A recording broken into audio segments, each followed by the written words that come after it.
don't like your sales numbers, it's time to change. You have to change. Change is a mindset. Change is growth. You have to decide to grow. Otherwise, you're giving excuses. When we were meeting with Bob, and we're like, Bob, it's not working. They're not buying. He goes, really? Really? Why don't you think you're not good enough to sell them? Why don't you think you're not good enough to make it work?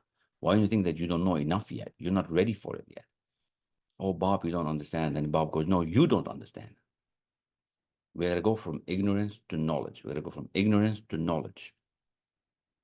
And that was the beauty about studying with Bob. And it's also complicated because he always saw the greater side of us.